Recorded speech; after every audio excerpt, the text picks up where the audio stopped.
It's another side that like wants to take more, but wants to go that one more round. Because like going that one more round when you don't think you can, that's what makes all the difference in your life. You know what I mean?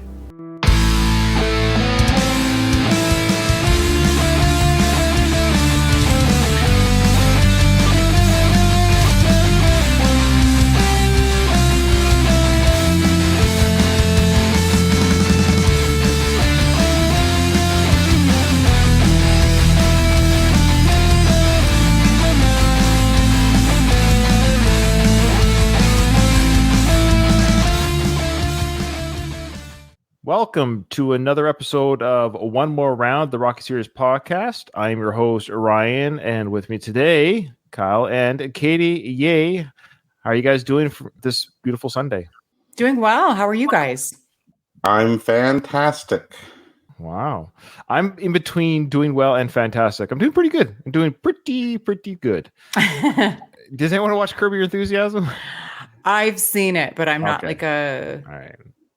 That's just one of fan. Larry David's little sayings. Pretty good. Anyways, let's rock and roll. I'm really excited to continue our dive into Rocky 3. Our listeners, it's funny, just like the movies themselves. I mean, Rocky 2 was not a drag in that sense. We did a lot of episodes on Rocky 2.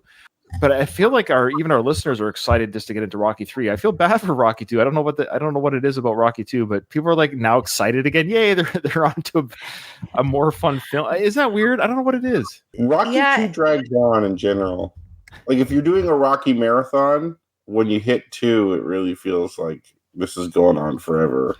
Rocky 3 and 4 are just very exciting. They're the music videos. They're the 80s. It's when we all saw them, I have a feeling. People around our age, those are the ones that we grew up with, probably. Yeah, that's fair.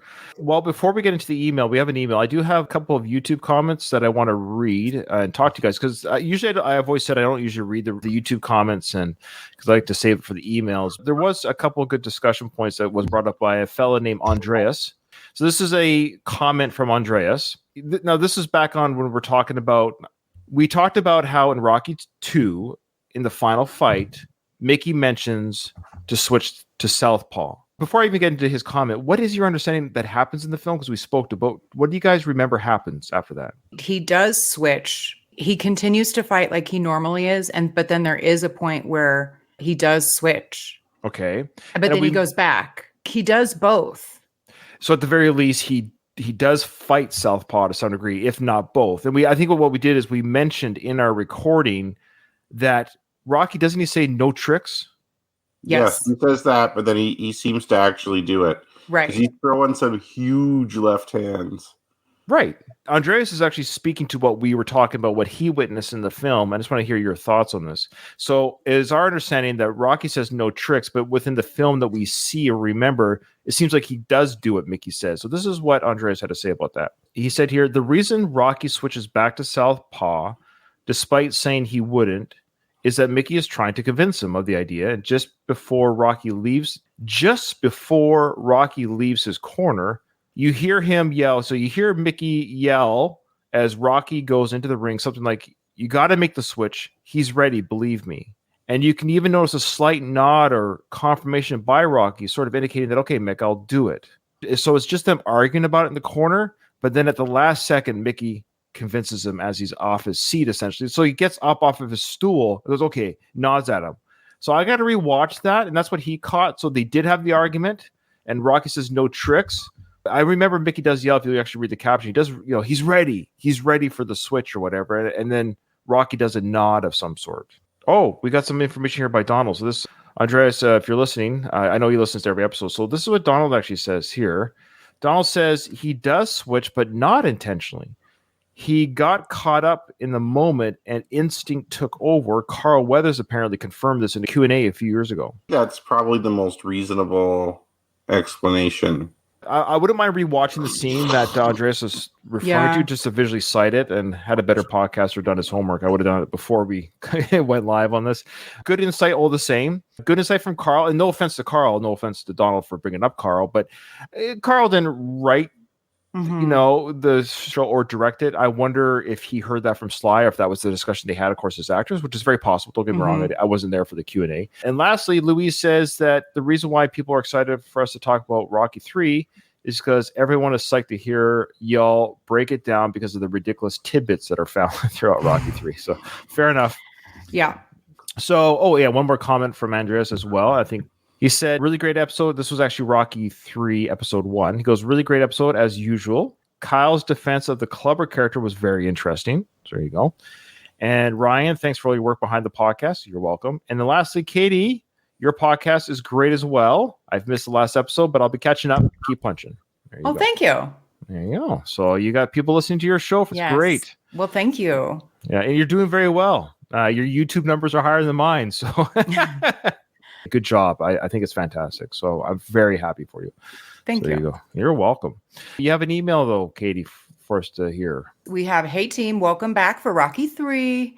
Kyle's idea of envisioning Rocky as a standalone film got me thinking, which film series would you wish just ended with their original films, adding that air of mystery or preserving their cultural significance? For fun, not to knock the sequel's quality, I'd pick 2. Number 1, Halloween.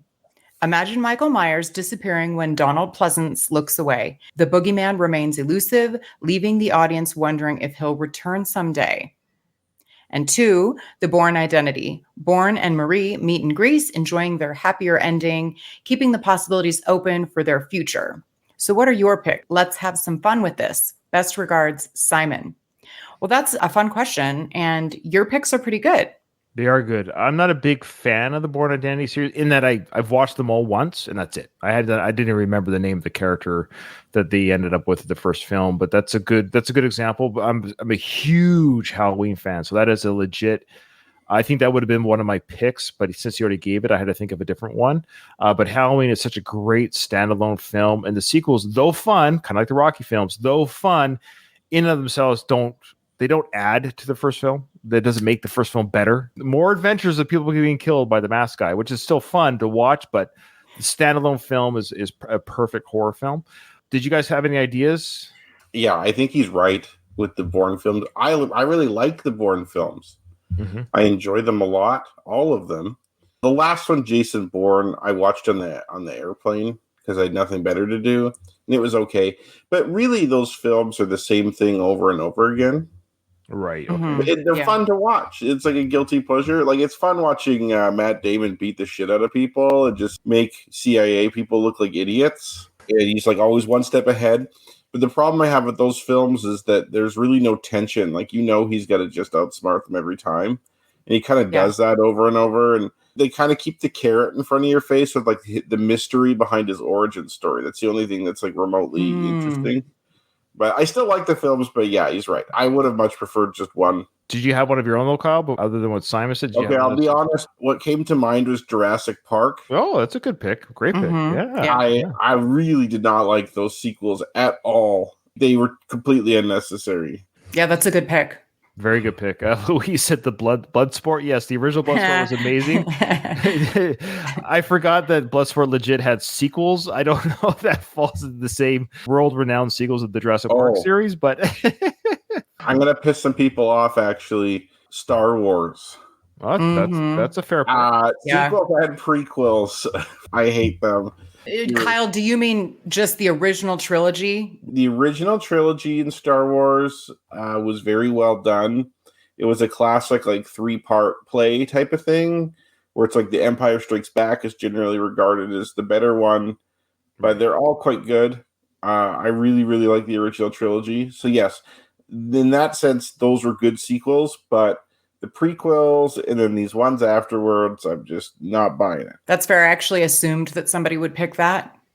What about you, Katie? What's your pick? Well, I have a few. I think that The Godfather should just be 1 and 2. Well, you're cheating a little bit. Wow.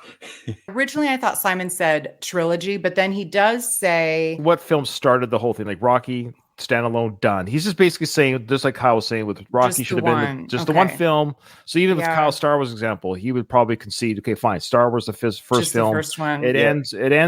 Because when that film was made, they had no idea they were going to have sequels. George wrote that as a standalone film. Did they Just, always call nerdy it about Star Wars. Episode 4? No, it was retitled. Oh, is that right? Okay. Yes. Okay.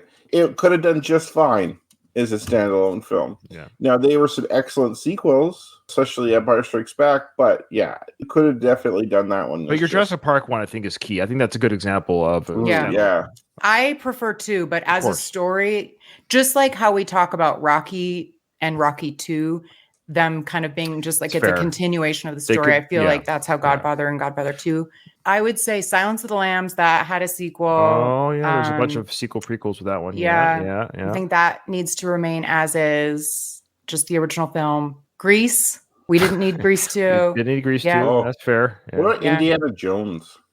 Well, Indiana Jones, I think the trilogy, that's kind of a like we didn't need the Yeah. 4th and 5th one. If you haven't already on this network, Dom broke down the whole series and did a great job. Mhm. Check it out on his Movie Thoughts podcast. He broke down the whole series.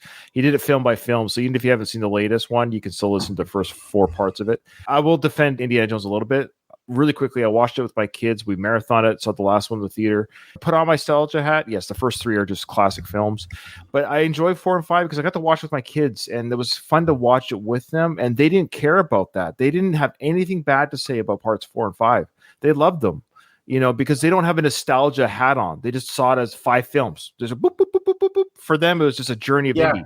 Are kids really very good movie critics? Yes, like they are. Okay. Mine Okay. are. No, I understand what you say, but then you're saying you weren't when you were a kid. So what? Indiana Jones was good when you're a kid, but it's not. My kids recognize because they would even say they loved that there was no CGI. They liked that. They actually. There were a lot of things I thought were fun as a kid, but now watching it as an adult, I'm like, no, that's a terrible movie. To a degree, but I think the Indiana Jones films and Star Wars, those type of films, I think kids and adults enjoy the same. Have you to seen a that large degree. episode of The Big Bang Theory where Sheldon shows Amy Indiana Jones? Never. You see the flaw in this movie, right? That Indiana episode. Jones was completely unnecessary to this film. Everything would have happened as it did had he not existed. Oh, interesting theory. Yeah, but it would have been cool. Harrison Ford is awesome. Mine are just kind of dumb, like Saturday Night Fever. We didn't need Staying Sure. Alive. Grease, we didn't need Grease 2. But yeah, I don't know. I think, and I like your. What was your second? I like the Jurassic Park one, and then was that Silence of the Lambs. Yeah, was that's a good fine. one. Yeah, that's a good one. I like that one. Though it was actually, funny enough, it was not the first book in the series. It was Okay. it was Manhunter, I think. Well, based on the Red Dragon, I think that was it for. Anyways, okay. Mine, Back to the Future. Yeah. Oh, They're fun. I enjoyed parts 2 and 3. I love westerns, so it was fun to watch them in the West. I actually really, it's a fun film. It's a fun, frolicky film. I get it. But if I had to, I think people would love Back to the Future Part 1 or Back to the Future just as much. They don't love it less because of the sequels, but the sequels, again, don't enhance the first Right. film. I thought you guys would have said Die Hard or Lethal Weapon. Those to me are interchangeable because I'm not a fan of either of those. Those are good picks. I like the Okay, Lethal Weapon series, though. I do enjoy the other ones. I do enjoy the sequels. I think the first film was not necessarily the strongest of the four. it's safe to say that in the world of sequels, and this is in response to Donald's comment, we could go all day with this. Oh, of course. He's telling us to shut up and get to the film. I think it's actually easier to point out which sequels are really good and work versus which ones don't. As a general rule, sequels are unnecessary, and they're more or less a money grab. Good right? point. But then there's the Harry Potter films where that was always a story arc. So there's some films that or Lord of the Rings, for example. There's some large story arcs that exist in a novel form. Yes, that's part of the novel form. Yeah, they were originally books, right? It's like a series of books. But it's not Harry Potter Part 4. Nobody says that. It was just, or the James Bond films, another example of you just have more stories to tell. I don't know. Yeah, we can go all day. I think it's a great discussion. I mean, there's actual podcasts that deal with this kind of conversation. But I like it. I think the best picks we picked were Jurassic Park, Silence of the Lambs, and Back to the Future. There you go. Those are ultimately our 3 picks. But yeah, we can go all day. So fun discussion. Thank you, Simon, for derailing our podcast. Okay. That was good. And Simon's our filmmaker guy. Yes, one day we're going to watch that film. Oh, Predator's another good one. Great, Louise. That's perfect. Predator's a perfect. Is that the one with Chris Hansen? Predator? To Catch a Predator. Oh, Chris He's like Hansen. walking through. He's like, "What are you My- doing with a 6-pack and box of condoms to go visit a 14-year-old?" Of course, my brain. I love Chris Hansen. I love those shows. No, my brain went to Chris Hemsworth for some. I don't know why. Because I was talking movies. My brain went to Chris Hemsworth. Okay, yeah, I love To Catch a Predator. I watched every one of those on NBC back in the day, and I actually listen to his podcast right now. Yeah.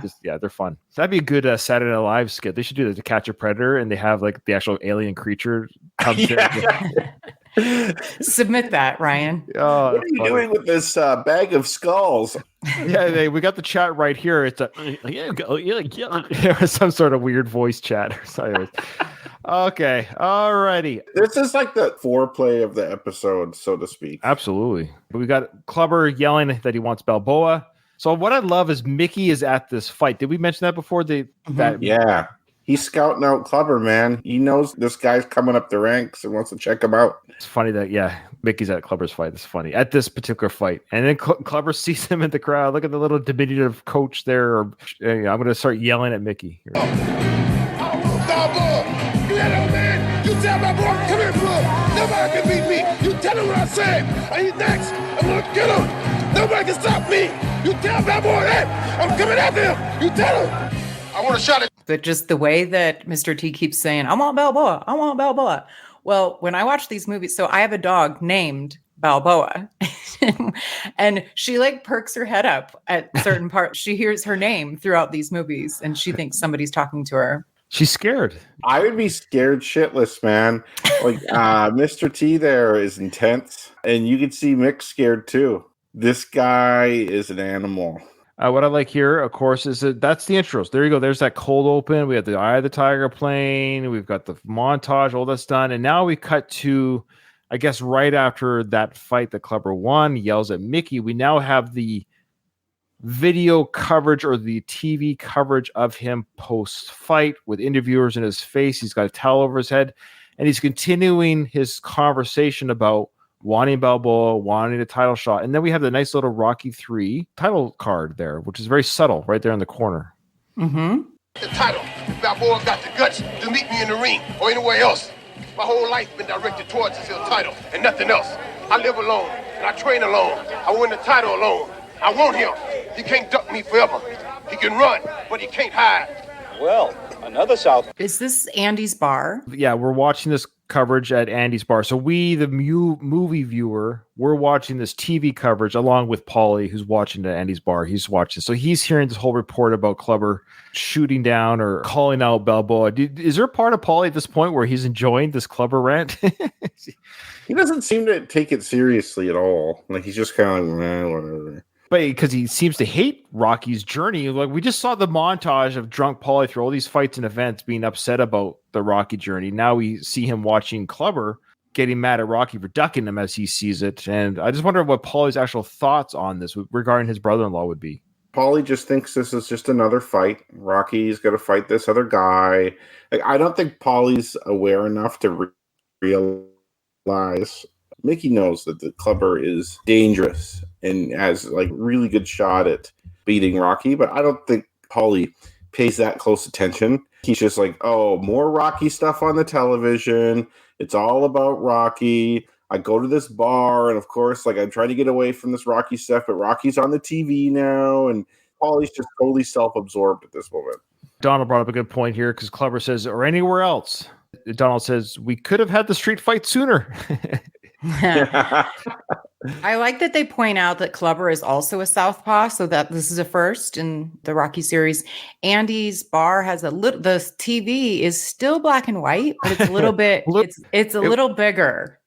Heavyweight champion Rocky Balboa doesn't seem to be worried about much these days. He's just defended his title for the 10th time, and now he's even agreed to take on the world's heavyweight wrestling champion in a sort of charity benefit, with all the proceeds to go to a local youth foundation. The newscaster is saying, again, this is exposition for the audience. Rocky has fought 10 title defenses between the events of Rocky 2 and 3. That's a lot of... So how much time has passed? Like, how often does a champion fight? I have like a pretty big bone to pick about the time. This is where our time gets super warped. I'm bringing out my charts here. Yeah, because they say 3 years in the movie. They say it's 3 years. They did? They say it's 3 years, but it's 6. It's actually 6. They say it's 3 years, but we see that it's the year 5 or 6 because Mickey, spoiler alert, Mickey dies, and it's 1981 is on his headstone. With Rocky 2, it's supposed to be 1976, but it's really 1979. Yeah. When they do the third film, they're going from 1979 and not 1976, hence the difference. They kind of have to, because with all these delays in the film, you can either just pretend that the timeline is different, which is what they're doing, or you could write into the story that Rocky's been fighting for 6 years. Yeah. The sequence we saw at the very beginning, that could have easily been 5 years instead of 3 years to match up better. It's hard because that's a long time to be heavyweight champion. 5 or 6 years, it happens, but that's a long, long reign. Then again, 5 years makes more sense in terms of 10 title defenses. Right. Every 6 months. So I just asked ChatGPT how many years would pass if the heavyweight champion fought 10 title defenses in boxing. It said the most reasonable amount would be, on average, 1 a year. I think they fought more back in the day. They did. So anyways, it said like you have to consider frequency of defenses, injuries and recovery, challenger availability, personal decisions, and promotional schedules. Fair enough. So it said, okay, fine, 1 year. So I said, is 3 years reasonable? And it came back with, yes, 3 years could be considered a reasonable estimate for heavyweight champion to complete 10 title defenses in boxing. This would assume an average of 1 title defense every 4 months or so. While some champions may have more frequent fights, others may take longer intervals between their title defenses. So we could argue that Rocky could have done 1 every 4 months in 3 years, and he was able to pull that off because they were handpicked and his injuries. So I just have a problem with the fact that they're ignoring that Rocky 2 was actually supposed to be in 1976 and not 1979. The real problem with Rocky is that the first film is tied to a specific date, and there's no escaping that. It has to be 1976 for the film to make sense because of the bicentennial. That's the whole reason this is happening. But the longer you go into this movie, you're filming in 1981. That's the world you're filming in. Everything you see outside is cars outside, everything, the clothes people are wearing, the hairstyles, everything's 1981. The longer you go and the more you have to make it look like the 70s, the more of a pain it is to produce it. I just think they should have just said it's been 5 years. Also, you run into an age thing with him. For example, he's 34. He's supposed to be 34 in this movie. Oh, he's like the 37-year-old champion. That's kind of old to be the heavyweight champion, right? Yeah, I hear you.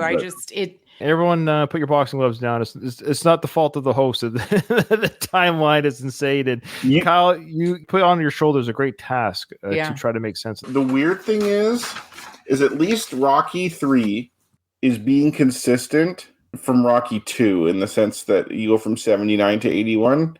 There is the inconsistency that 76 to 79 is unexplained. Rocky 4 is where they really abuse the timeline. We'll get into that next season. But it's like, you think the abuses are bad here. And it's funny because every single film other than Rocky Balboa actually has written dates in the film that you can find. Some of them are really subtle and hidden, but even like Rocky 3, even if you took out the gravestone scene, there's some newspapers with dates on it. Rocky 4, there's magazines with dates on it. They really stopped giving a shit after this point about timeline. So the newscaster gives us that nice little breakdown. So it's 10 title defenses, and then he's also going to fight the heavyweight champion wrestler of the world for a charity match with all the proceeds going to a local, I guess, Philadelphia youth foundation, unnamed one. I love how they didn't even give it a name, but it's a local one in Philly. Is that right? I don't think the newscaster guy likes Rocky that much. He's throwing in a little bit of shade because he's like, it's a sort of charity benefit. And then now I have to give him credit. He does manage to keep busy. Usually, like if you say I have to give someone credit, right? It's normally on the heels of some shit you just talked about them. Right. It's probably when people say, I have to give Ryan credit. He does do a lot of podcast episodes. Now, the quality of them. No. All right, let's hear what the newscaster says here. Now, I'll have to give him credit. Mr. Balboa manages to stay busy. He's a true sportsman, and it looks like the number one contender, Clubber Lang, will have to continue to play the waiting game, but that should be a great matchup. Why is the sportscaster assuming the Clubber's going to have to wait? Why does he think that Rocky doesn't want to take the fight from Clubber? I mean, like, he's had 10 title defenses in 2 or 3 years, so he's been very busy defending his title, but why in this moment is the newscaster saying, but looks like he's going to have to wait? Well, because of the charity match. That's how you explain it, the charity match. Because Rocky could presumably get injured in the match, or it's a strain, and it's... I could be reading too much into it. I apologize. Okay, so he's just saying, it should have been said, but he'll have to wait till the charity match is over before he fights Balboa. And that's both are true. Okay. Both are true. I think it's for our benefit to keep that tension up for us, but also it can be explained by the charity match. Okay, so it's the charity match. My bad. I didn't know he was referring to the charity match. Okay. So now Paulie gets up to leave. He's had enough of this newscast. One of his drinking buddies goes, "Hey, Paulie, take it easy, okay?" I love how he's got friends. He's got friends at the bar. Paulie, take it easy, okay? Word is awesome. Introducing the newest Datsun Z. Now, Turbo. Don't forget to give Rocky my best, huh? Okay, so that was Andy. That was the same actor, same bartender that is in part 1. You want to take a shot? Here's my. All right, take a shot. I think he got his face fixed up too. He looks somehow younger in this movie. Oh shit! I was gonna say he looks older. Really? I don't know. Maybe his hair grayed a lot since the first film, which to me makes him look older. Like, he didn't have gray hair in the first film. I think my eyes are playing tricks on me because I thought his hair looked brown there and gray in the first movie. Now, side note, the same actor who plays Andy in parts 1 and 3 had a deleted scene in part 6. Oh, really? Yeah, it was deleted. He was missing a leg or something, wasn't he? Yeah, he was all busted up. He was busted. He was all busted up in part 6. Like, I think in real life, the actor or the gentleman was not able to stand or whatever, and they played that into the actual filming of it. But the scene's on YouTube, but it's just not in the film. Okay. Andy says goodbye to Paulie. Don't forget to give Rocky my best, Of course, Paulie loves this. I've been coming 8 years. How about you give me, Paulie, your best one? Take it easy, Paulie. Yeah. I love that. I think it's a funny dick. He's like, I've been coming in for years, and for 6 years you've been sticking it to me. They should have done that. But anyways, Paulie's old. I've given you your new vehicle, your new car, or your new dentures or whatever with my payments of beer and alcohol. Why don't you give me your best? I bet he doesn't pay his tab. That's true. The guy says, take it easy, Paul. He actually gives him his best as he leaves.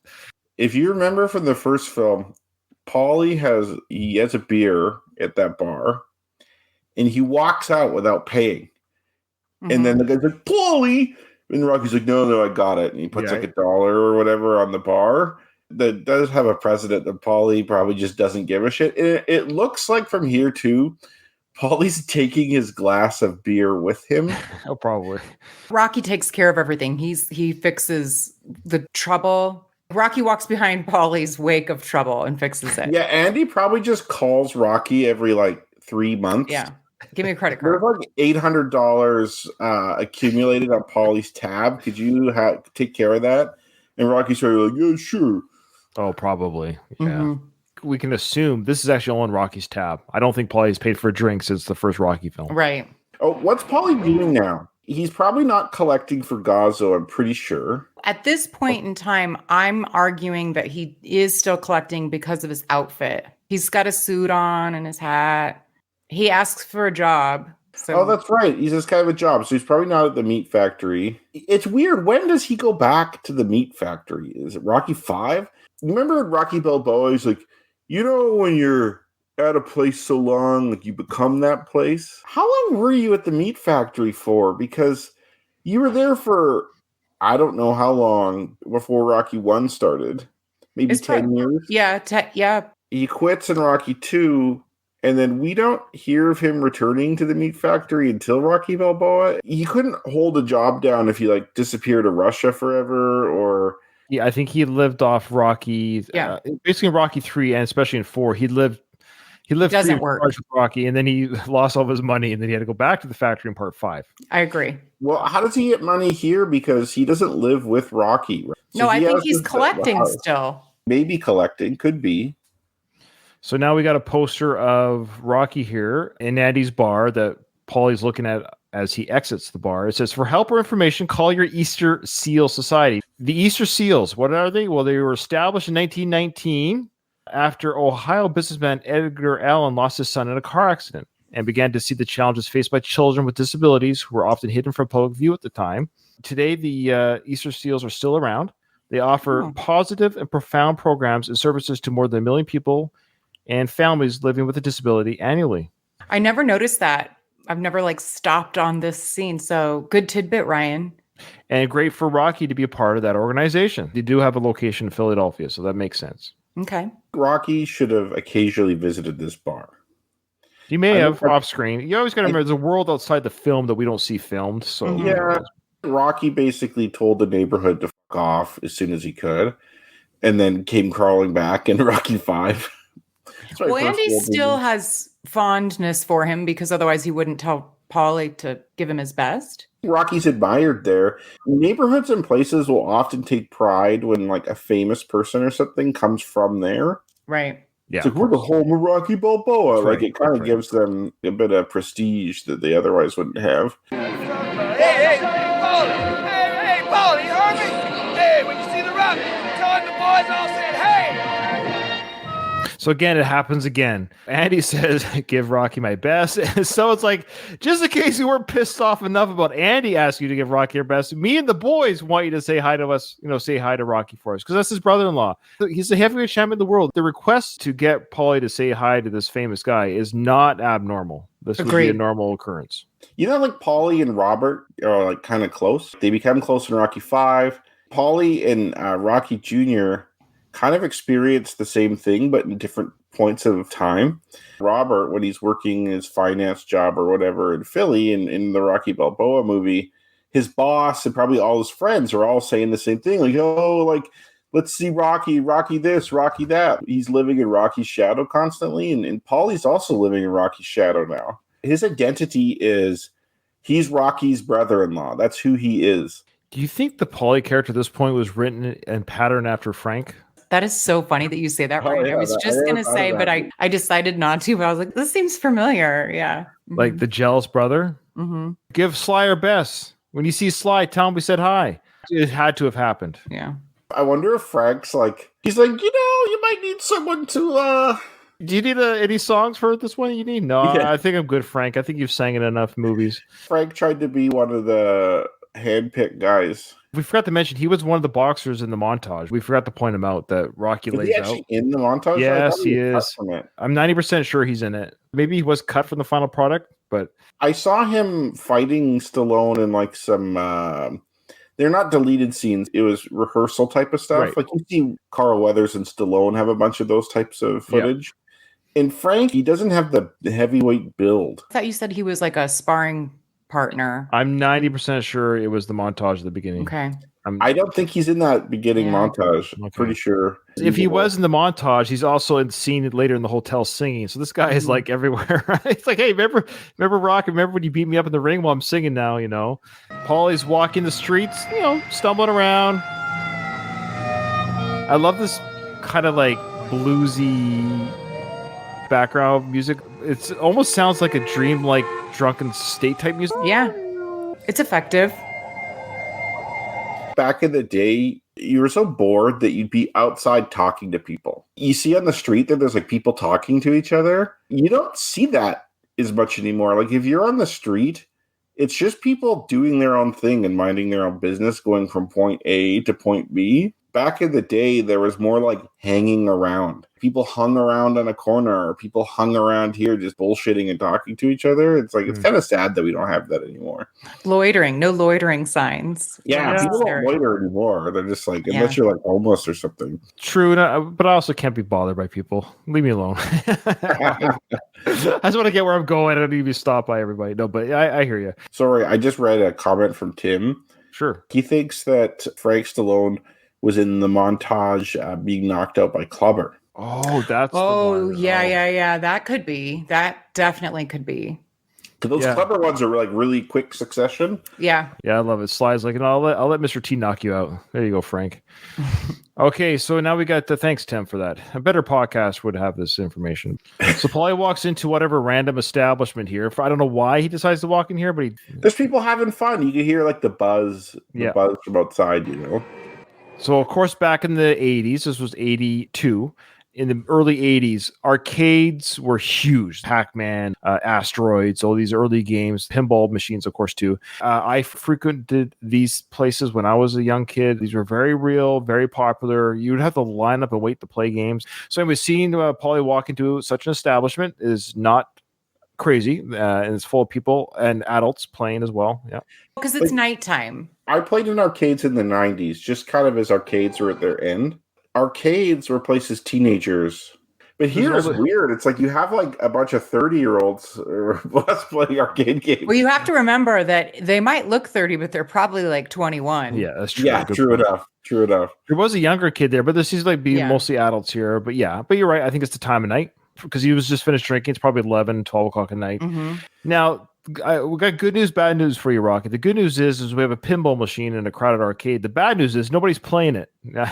I actually liked playing pinball as a kid. Oh, I love it today. If I was a rich, whatever kind of rich could do this kind of rich, I would have a whole room dedicated to pinball machines. I would love it. I would have a huge rec room of just buy pinball machines. It's so much fun to play. I'm not good at pinball. I like skee ball though. I would have a skee ball machine. Man, I remember being a teenager watching this movie and pausing it so I could check out the Playboy pinball machine. That's funny. Which is so pathetic. You got one girl and they're drawn. You got Hugh Hefner in the background there between two girls, one in a full-on swimsuit, which is like 1930s type coverage, and then you have one in a bikini. Yeah. And then there's some that are like in a pool. They're like topless in a pool. It's like on the left-hand side. Wow. Oh, really? I've really never put so much thought into that. Maybe it's the grotto that's supposed to be simulating. Well, even the pinball machine next to them, there's a girl in a bikini on the bottom there, kind of in a distress. You see that? Looks like she's in distress of some sort. Yeah, like there's a lion behind her with a Tarzan-like character. Conan. I think it's a Conan type. Good point, Ryan. Nobody's playing. You can't have somebody interfere with the view of Paulie's sight to the plus if Paulie throws a booze bottle and destroys a pinball machine like right beside someone. Yeah. That's like how a fight starts, right? Now, this pinball machine does exist, by the way. This game, they actually broke a real one, I think, for the movie, because this pinball as is does exist for this Rocky film. Like, they exist. Whether they created one just to be broken or it's probably just easier just to break one that was already made, I don't know. They do exist. There is a Rocky pinball machine. I can like smell this place right now. Like seeing these pinball machines, I smell cigarettes. Mm-hmm. The smell of that carpet, I can guarantee that's what it smelled like in there. Like a stale old bar. Yeah, exactly. I also appreciate how Paulie took more drink from the bottle before he wasted his alcohol. It's like, I should get a few more sips off this thing before I lose it. Yeah. I mean, that only makes sense. Oh, there's the closer shot there, Kyle. Yeah. I think I paused at that point. There you go. You're right. There's a nice close-up of the girls there in the pool. There you go. Yeah, two of them are topless. That's right. Yeah. Their nips are just below the waterline there. Yeah, unfortunately, it's true. All right, so there's Rocky, the great image of Rocky cheering. Paulie, this look at, I love how he just gets down and looks at it. Look at that face as he looks at this terrible image of Rocky. He's just so angry at it. Like you see the frustration and hurt and like vulnerability there. It's hard to do that. Like you really got to give Burt Young credit. Look at the buddy ball over his shoulder, like looking up, like, whoa, what's about to go down? Shit, what's gonna happen right now?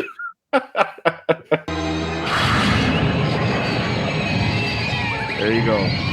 I always got a kick out of this because we see behind that nice drawing there of Rocky, and we got the lights in the same shape as the Rocky drawing. I don't know why that lighted silhouette of the Rocky drawing I always got a kick out of that. Me too. Okay. Yeah, same. So there you go. The numbers are going crazy. It's a broken machine now. It's just a great imagery as we now segue into the prison bars. And our first shot of Rocky outside the ring. Well, outside the montage, I should say. And this is a very different Rocky. Yeah, I mean, who is this guy? Yeah. Seriously, who is this creature that we saw from the first 2 Rocky films? Yeah. If you only saw Sly in the films of Rocky, if you came down to this planet and only saw Sly, you'd be like, who have they cast for part 3? Yeah, you kind of get a preview of when he's doing like the Amex commercial and stuff. Yeah, he kind of looks like this, but like, even like hearing his shoes on the concrete floor there, like there's kind of an air of authority and presence to him. Did he come from somewhere? Is this how he leaves the house? This is how he leaves the house, remember? He dressed up. I mean, he's got like what do you call like not cufflinks, but it's the thing for the collar. I've never worn that, but yeah, you're right. There's a piece of jewelry type pin that kind of pins the collar tight and lifts the tie up a bit.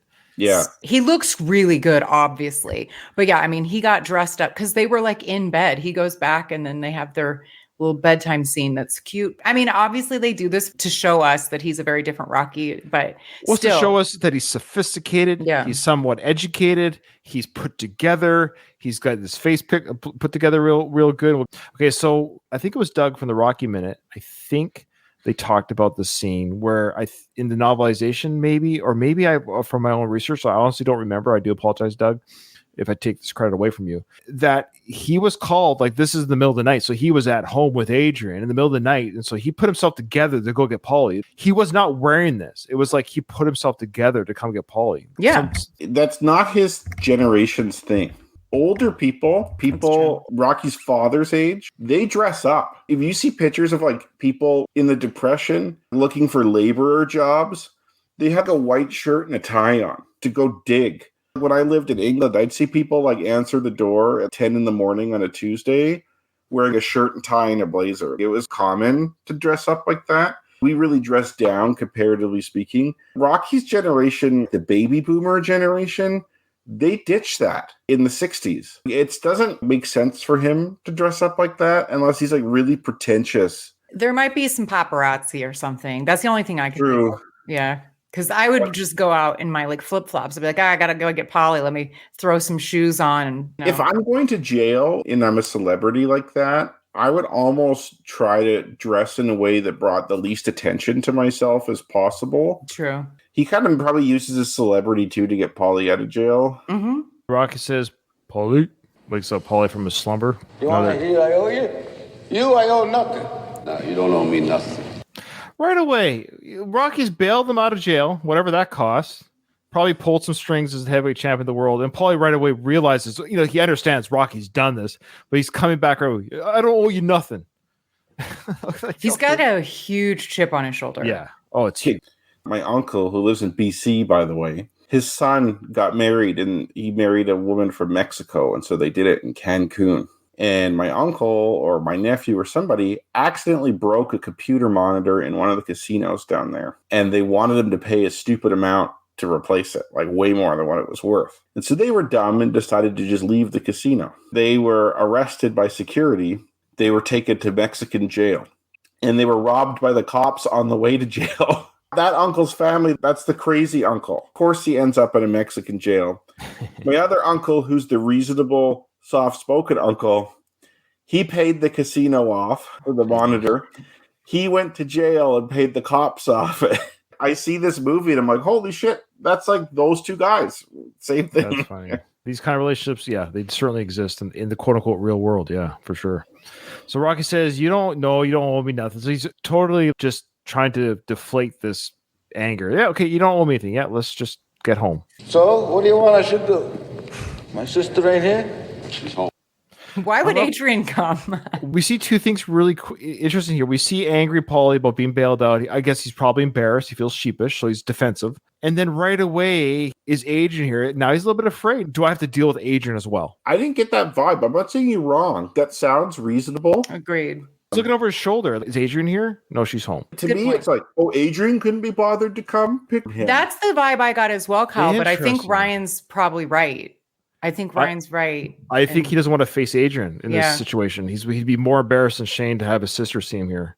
Oh, me and I used to be tight until you come in. So there's a little nod to the first Rocky film again. We used to be tight till you came into our life.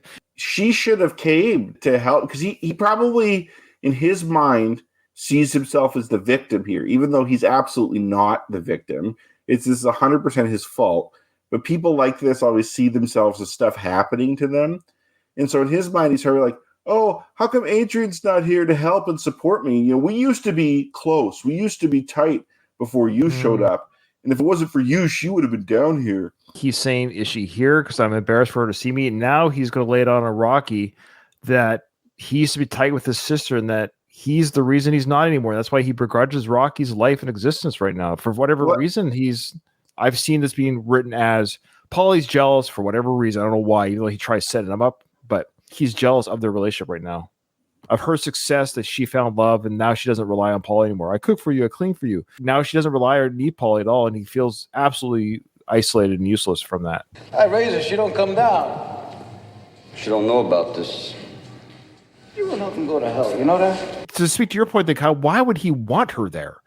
Why would he want her to be there at the jail? That's odd, though that may be what Paulie wanted. Yeah, I don't know. If you're a normal person, you would be ashamed of being in jail, and you wouldn't want someone like your sister to be there and to see you. But I seriously think Paulie just thinks none of this should have happened to him. He doesn't deserve for that to happen to him. He needs the people that are close to him to be with him. Now, this is brutal right here. This is crazy. You and her can go to hell. You know that? Wow. Why is it escalating like this? He's all over the place. Why isn't she here? Then you and her can go to hell. Thanks for bailing me out of jail. I don't owe you. Holy, is he just still drunk maybe? He's still drunk, and also I think the Paulie character probably has some sort of mental illness too. His behavior is really erratic. His mood's really erratic. You could probably get Paulie on some meds, and he'd be doing a lot better. Hey, watch your mouth, Paulie. You gonna whack me? I don't sweat you. I don't sweat you. Come on. Come on, Paulie. Why don't you screw your head on right? So even Rocky recognizes he needs some mental health help. Screw your head on right. But I love Paulie. You want to hit me? Again, sometimes people who are, I'm not a doctor or psychologist, of course. Sometimes when people are asking for help, they're just like, fine, I'd be better off dead, or they'll say, or just beat me up, and this is what I deserve. And Rocky's like, no, I'm not going to kick the crap out of you. Just watch your mouth about my wife. Just easy. I'm not going to just start beating the crap out of you. Paulie says some shit to him, and Rocky says, watch your mouth. If you're two guys together and someone puts the other person in check by saying, like, hey, don't say that, what they're saying is, if you keep saying that, we're going to have to fight. And Paulie's, I don't sweat you. We can fight. Let's go. Is it the first I don't sweat you? Said that to Creed in the press conference. Okay. A couple things before we can continue. I just want to say to Rocco, who wrote the trivia book, yes, we're going to go back to the trivia. It's going to happen. The problem is it's packed somewhere for my move. I don't know. I haven't found it yet. So it's going to come. So I don't have the trivia books yet. We acknowledged that after our last episode. It's like, oh yeah, I forgot to do trivia. So just stand by, folks. I'll have to find it. Not a big deal. Even if we have to do all trivia questions in like 3 episodes, it doesn't take that long. Bum count. Did we want to do a bum count because we haven't got any bums yet? They're coming up. They're too sparse. Yeah. Okay. So no bump count. Copy that. We could start an I don't sweat you count from here on out, but we don't need to. Yeah. I think there's 3 now in the film. I think it's this twice now than once in the ring. Okay. We can do product placement counts, even though we'd have to go back. No more counts. No more counts. Okay. So I just want to let people know the trivia is coming back from the Rocky trivia book. I just have to find the book. Okay. Paulie says, no, it ain't my head. No, it ain't my head. Your freaking head is the one all wrong. Yeah? Well, what did I do? What'd you do? Nothing. For yourself? Oh, nice. Look, you fixed your face up, handsome. I love that they addressed it. Or Sly did. He wrote the film. Sly addresses his face being fixed up nice. It's a good look. So handsome. Man, you look good. I can't believe how good looking you are, Rocky. Paul, you want me to give you surgery? I don't understand. It's his money. For you, yeah, you did a lot. Yeah, it's my money. If someone wins the lottery, all the family and friends and acquaintances from 30 years ago all feel entitled to a piece of it. Now, Rocky didn't win the lottery. He earned this by beating Creed. Paulie doesn't see it that way. He sees it as kind of a similar kind of windfall thing. You just came into a bunch of money. I feel entitled to that too. Well, he's jealous of Mick. He feels like I don't know why he thinks he raised Adrian. He still believes that. So he does sort of feel entitled and jealous. You're doing it for Mick. Why not me? He feels he's owed. He keeps talking about being owed. He's kind of narcissistic in that way. Kind of. Like everything's kind of all about him. Why aren't people coming to see me? None of this is my fault. you're getting all the attention. I'm not getting the attention. Paulie, I like him a lot less from this point on. I don't mind him as much in like Rocky Balboa, but Paulie in Rocky 3 and 4 is so fucking irritating. That's funny that you say that because I love this version of Paulie. Like it's humorous because it's a humorous Paulie. Yeah. Not yet. We're getting there, but you're right. We're almost getting there. The break in character is happening quickly. I don't know. It's weird. He said, yeah, look, you fixed your face up handsome. Nice clothes. What'd you do for Paulie? Anything? 3 years, did you get me a job? This. You gave me a lousy stinking X-Lax watch. This. Glad they called back to that, though. They do call back to the X-Lax watch in Rocky Balboa, the film. Yeah. This is the controversy last series. Because we never see, that's right, we never see him pick up the watch, but we're to assume that the watch is back on Paulie's wrist in part 6. Is that what you're talking about there, Kyle? Yeah. Yeah. Rocky kind of goes after it. He kicks it away. He's like, leave it down. Never kept good time anyway. Okay, so he throws out his X-Lax watch, which I love that refers to the Rolex. He calls it X-Lax. Oh, yeah, the 3 years. So he did mention it's been 3 years. Was that indication between the events of part 2 to 3? 3 years? They mentioned 3 years a few times. They do. Okay. Been 3 years filming time, too. Rocky 2 was 79. Yeah. This is now 82. Okay. But they forgot that it was set. Like, that's my... I really have a big problem with it. But within the script, they're saying it's been 3 years since the events of Rocky 2. Okay. Tim does bring up a good point. He said, I love how Paulie first says, what did you do for me? Nothing. Then proceeds to tell Rocky about all the things he's done. He gave me a $20,000 watch or whatever, a $5,000 watch. And he didn't offer him a job. He just gave him a $5,000 watch. Sure. Paulie's saying, you've done a lot for yourself. You haven't done shit for me other than this watch, which sucks. Sure. 3 years ago, you got me this watch. Paulie. What? There. That's right. No, leave it down. I never kept good time anyway. You know why I think he says that? I have a theory. He doesn't know how to tell time with the shorthand and longhand. He needs a digital watch.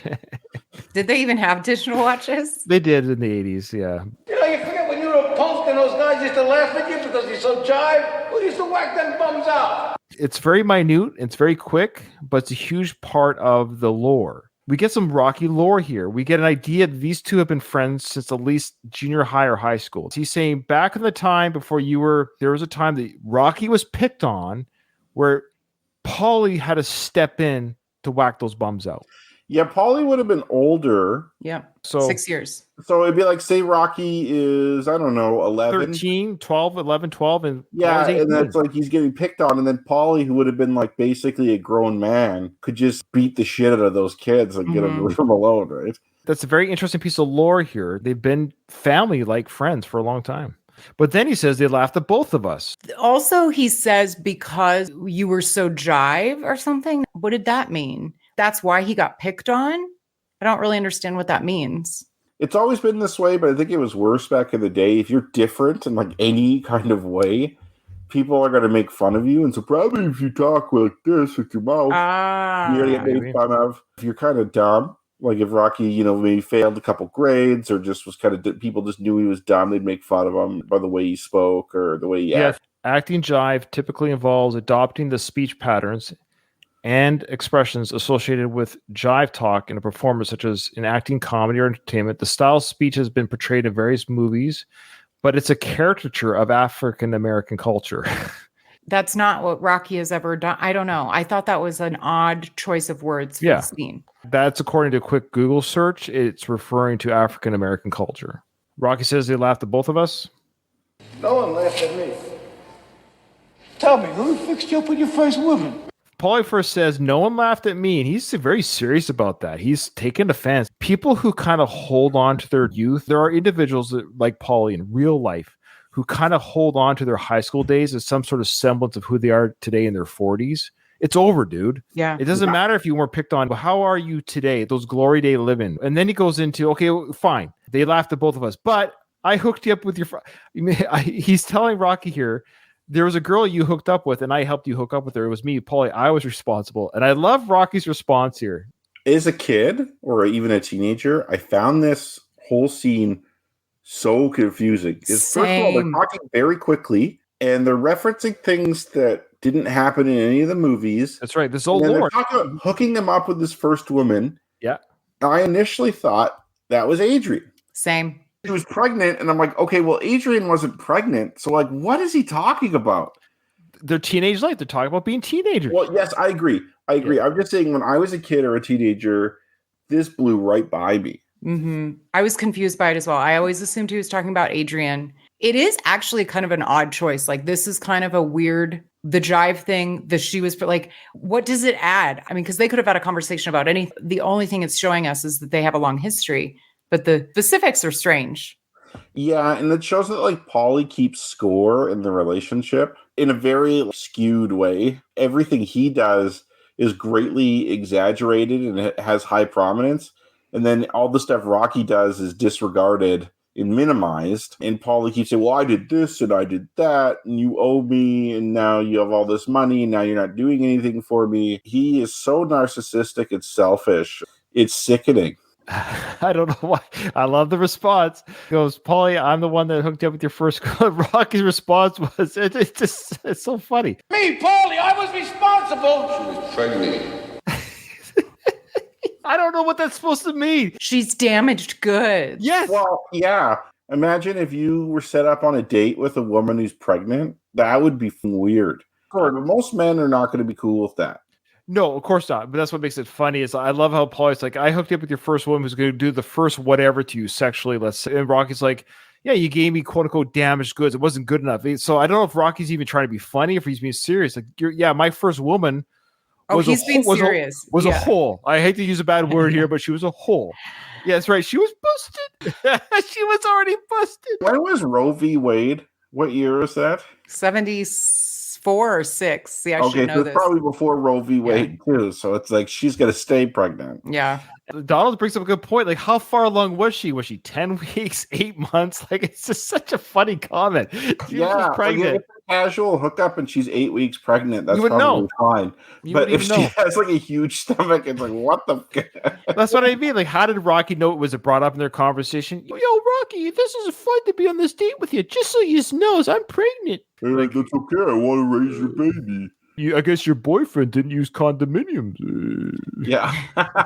Well, Paulie doesn't address it either. Like, he's like, He says that Rocky, well, you'll see what he says, but he has like an odd rationale for why that's okay. So what? You was no prize either. And that's the second time wait, who does he say wasn't a prize before? Adrian? No, that was Rocky saying that to Paulie. I don't see no line. I don't see no lineup for you and either. So, that's right. So I guess that's fair play. Now Paulie's saying you was ugly too, Rocky. Yeah. Yeah. As far as we know, Paulie doesn't get laid ever. Yeah. In part 6, he has a girlfriend. That's all we know. There's a deleted scene, but up to this point, in the film, there's no evidence. He brings a date to the first film. Okay. Does banging hookers count as getting laid though? Sure. Well, it's getting laid. Yeah. It counts. It counts. You're no longer a virgin. Yeah, you are busted at that point. You are busted. Yeah. You know, I always give you. I give you. What do? You buy a new house? You move Mick in, right? Mick's moving into the house, not Paulie. Can you imagine having Paulie live at your house full time? He does move in. You'd have to have a massive house because it's like if you're in close quarters with that guy, like it would be. You remember Fresh Prince of Bel-Air? Yeah. Carlton and Will lived in the pool house. You'd have to have something like that, right. So like Paulie couldn't like be around you. He'd be making a mess everywhere. He's at their like grand dining room table in his wife beater, smoking a cigar, drinking a beer out of like a champagne glass. Was he living there though, or was he just there? I think he's living there. I very much think he's living there. Okay, fair enough. I can't say he wasn't. I just don't remember them saying he is now living here. They don't, but don't you think it's implied if he's in his like undershirt? You wouldn't do that at someone else's house. Paulie would. Yeah. But you're right. I think it's assumed he's there. About Paulie. My mom's brother is basically Paulie. Probably worse than Paulie, but it's very similar, really skewed narcissistic perception. And I think that's why I don't like him so much at this point. No, that does make sense because he just says, I give you. And what do? You buy a new house, you move Mick in. It's like, what is Paulie giving Rocky? I think he's insinuating I gave you your wife. He doesn't bring that up, which is weird. He brings up the pregnant chick he hooked Rocky up with, but he's not like, hey, I introduced you to Adrian, the love of your life, the mother of your child. He does say that earlier in this walk. He says, I set you guys up and she can't be bothered to come.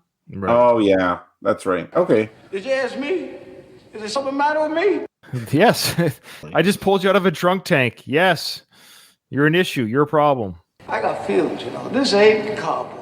I got feelings, this ain't cardboard. Have we talked about this? He's holding his tie, referring to the tie is not cardboard. I have no idea what the hell that means. The cardboard, I think, is meant to be his heart, but it is odd that he's visually showcasing his tie unless it is where it's placed is over his heart.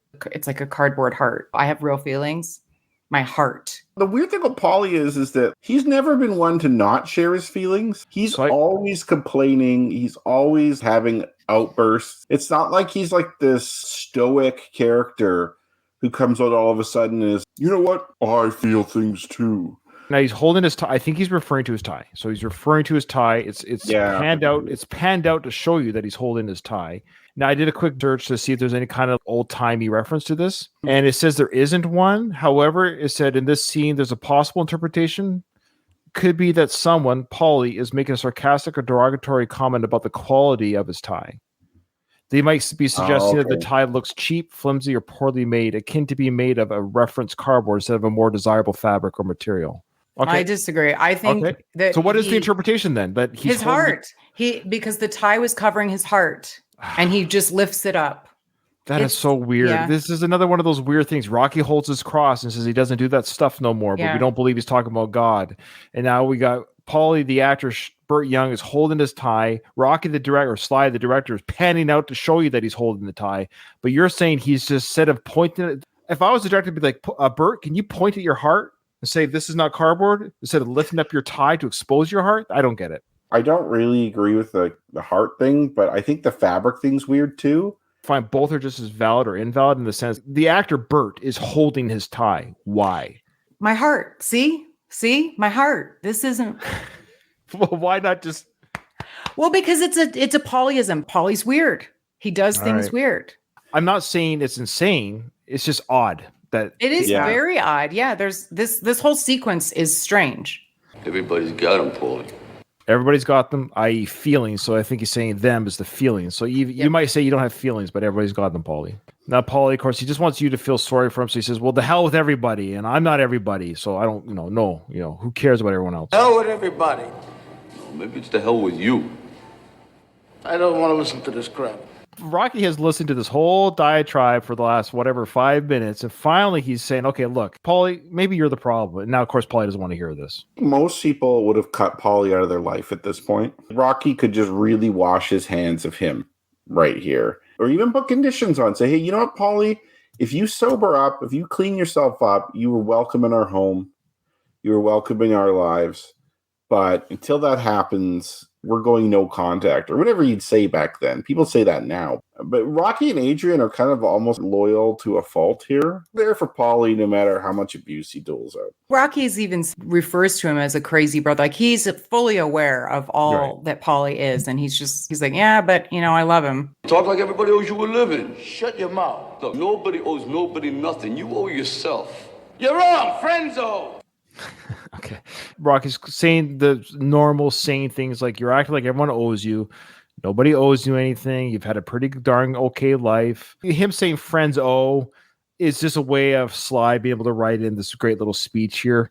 Paulie wouldn't say friends owe. I don't think he would. It's just odd. Like friends owe. Okay. Fair enough, but this gives Rocky / Sly a chance to do a little bit of Rocky wisdom coming up. I think this is what Rocky owes Paulie for. Setting him up with the pregnant chick, setting him up with Adrian, whacking out some kids back in high school 30 years ago or however long it was, or 20 years ago, getting him meat. That's it. Those 4 things, which are really not that big of a deal. The Adrian one's the only one that has any real significance. I think that's pretty huge, though, Kyle. The Adrian piece. Adrian means yeah. Sorry, I didn't mean to step on you. No, that's I was thinking the same thing. Yes, that is a big part of Rocky's life. Yes, but at the same time, Adrian doesn't need Paulie's permission or whatever to be married to Rocky. And Paulie treated Adrian pretty poorly, according to the events of Rocky 1. Adrian cleans for him, cooks for him. Really, let's call it even, Paulie. Paulie's abuse of Adrian is what drove her out of that house into Rocky's apartment. Yes. Want a roommate? His abuse was as instrumental to Rocky and Adrian becoming a married couple as him trying to be matchmaker. I abused my sister out of the household into your apartment as a roommate. Yeah, Yeah. good point. But it's 3 years later, even though it's 6 years later. It's his wife's brother. He's not going anywhere. My wife hates her brother. The only reason she hasn't cut him out is because of her mom. Mm-hmm. There you go. Which is not a factor here. Some people, I think, just have different ideas of boundaries and loyalty. Sure. And it's Right. like, I think some people like Rocky, they just cutting Paulie out just isn't an option. Mm-mm. So friends do because they want to do. Because they want to do. Shut your freaking mouth. You've been keeping me down. Down. I very much like this exchange, but I kind of forget because we're watching it so slowly. I do like Paulie's everything he says I find hilarious. Shut your freaking mouth. I don't sweat you. Just the way that Paulie speaks, I laugh at. But then you've been keeping me down. What? Where did that come from? That's outrageous. That seems to be either a regional or time difference of the way people speak. My circles or whatever, no one ever says that someone's down. Paulie says, "Oh, Adrian, she don't come down." I'm always like, what does that mean exactly? I don't fully grasp what being down means. Like, I kind of just infer that it means something along the lines of the person doesn't stoop to a low level, the person isn't like a loser or something like that. She don't come down, or you're not, he says, you're not down, you're not a loser. Like, what does that mean? No, well, those are two different meanings of down in your examples, Kyle. The Adrian doesn't come down, meaning come here. Adrian doesn't come down here or down to where he lives. So I've heard him say she don't come down in like the first or second film. She don't come down no more. I took that as like she doesn't come to where I live anymore, like as a geography. Whereas when he just says, "You've been keeping me down," is an entirely different meaning. This is the way I took it anyway. You're holding me back from my whatever potential to, I don't know. But I'm pretty sure in the first film, he says, like, as a point of pride about Adrian, she don't come down. Positive characteristic. I think, Katie, you're right, though. Just in this scenario, just for this scene, Adrian didn't come down to the jail. This is a way of saying didn't come to the jail. And Rocky keeps him down as in he doesn't get to progress through his life. He's not able to bloom or progress. That's all. Mm-hmm. That's what he means by that word of down here. You be Which keeping is me down. outrageous, right? Yes. Like, Yeah. yeah. You know, you're like a crazy brother to me. You really are. Literally. I'll tell you something. This is coming straight from the heart, Paulie. And I mean this. You ain't down. And you ain't a loser. You're just a jealous, lazy bum. Okay. I'm going to break your mouth. Okay. So calling somebody a bum is a huge, as we know in the Rocky universe, it's like the biggest insult. So Rocky's calling Paulie the bum here, jealous, lazy bum, which, of course, the truth, as they say, the truth hurts. Mm-hmm. You know, usually the comments that hurt the most are the ones that are the most true, the most critical. We don't like to hear it. This stings Paulie, saying, you know, you're a smart guy. You know, I haven't been keeping you down. You're actually a smart guy. You're not giving yourself enough credit. The reason why you haven't succeeded is because of you, of your jealousy and your laziness. And now Paulie's going to break his mouth. Let's see how this goes. I'm going to fuck your mouth up.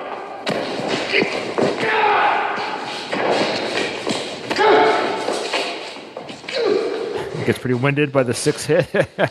Now, he probably is winded because he's out of shape. But there's another reason people get winded when they throw punches like that, is that when you punch, you're supposed to breathe out. But what a lot of people naturally do is when they throw that big punch, they hold their breath.